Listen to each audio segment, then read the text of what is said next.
Hi, kids. Hi. Do you want to tell our friends our story? Me? No, you're much better with telling stories. I'll just help you. Okay. My name is Shiphrah, and it means beauty. And my name is Puah. Yeah, I know. It's pretty funny. But in Hebrew, my name means to shine. Welcome to Egypt. I hope you have come well prepared because you have arrived at a very difficult time and you are going to need a lot of faith in God. You know what? We live 1,700 years before Christ, and the pharaoh that reigns now is Thutmose. I know. You were probably expecting to find Seti the First, father of Ramses. Those movies you watch get it wrong every time. Ramses came much, much later. Yes, Thutmose I is a very bad king. He doesn't want to recognize that God was the one who gave so much wealth to the pharaohs when Joseph was governor. And now, Pharaoh has made us his slaves because he's afraid that we will take away his kingdom. The thing is that God has blessed us and we have become a very large nation of people. Pharaoh doesn't like having so many foreigners in his country, so he made us work a lot. Yes, he's terrified that we Hebrews will fight against him whenever we get the chance. But honestly, we don't want to fight. We just want to leave Egypt one day as God promised our father Abraham we would. But Pharaoh doesn't seem to understand that. First, he made us work hard so that we would die making mud bricks in the hot sun. But that didn't happen. Instead, he just sees that we keep having more and more children. He's really worried that soon there will be more Hebrews than Egyptians. So he came up with a horrible plan. The thing is, we're midwives, which means we deliver babies. And well, one day the king called us to his palace and ordered us to kill all the newborn boy babies. There's no way we're going to do that. We're praying for God's protection. And you know what? Right now, we barely have to deliver any Hebrew babies at all because the Hebrew women are very healthy. They work hard and exercise, and that's why their babies are born with hardly any problems at all.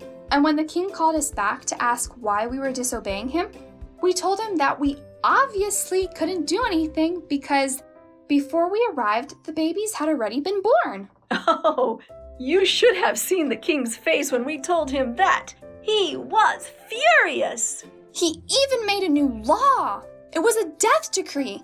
He ordered all Egyptians to be on the lookout, and if they spotted a newborn Hebrew boy, they would throw that baby into the river. Pharaoh is crazy. First, he forced us to work harder so we wouldn't have so many kids. And then, when he gave the death decree, he became a murderer. Now he wants all Egyptians to follow his evil plan too. I don't know what's wrong with him. Doesn't he realize that a living slave is better than a dead one? He can build more cities and things with slaves, but if he kills all of us, he has no one to work for him. Don't say that, Puah. God has promised that we will not be slaves forever. Someday, God's people will leave Egypt in victory, and we'll return to Canaan, to the promised land. No, he hasn't forgotten us. Yes, it's true. We won't be slaves in Egypt forever. And if we have to choose whether to obey God's commandments or Pharaoh's, I'd rather obey God's instead of Pharaoh's. Shh! Don't say that too loud, Puah. But it's Don't true. let them hear you saying that you don't want to obey Pharaoh. It's better to obey God than man. And I'm not afraid to do that. Well, of course, many Egyptians aren't obeying Pharaoh's orders either.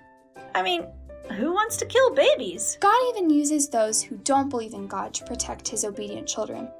And that's what he will do in the end of times too. I believe that God put our names in the Bible because our faith stayed strong, even in difficult times. And I believe that our names are an example of the most important characteristics of God's children at the end of time. Yes, because in Revelation it says that Satan will trick people into once again persecuting the faithful Christians who keep God's commandments and the Sabbath. Well, in fact, Satan will get just as angry as Pharaoh was and raise up a death decree. It will be a law to kill all those who supposedly are a danger to their country because they don't obey the law that requires them to stop worshiping on God's holy Sabbath. When the time comes, you will have to depend on God and have a lot of faith.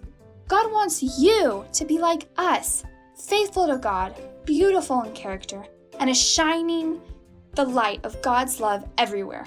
Well, kids, we have to go now. It seems that another baby is on its way.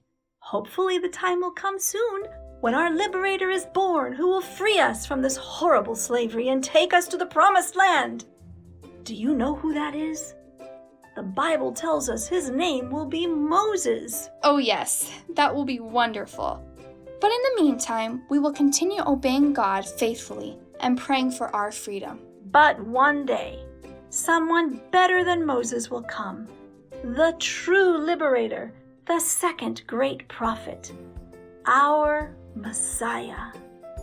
Moses will give us the law, and Jesus will give us the heart to keep it. Come on, it's getting late.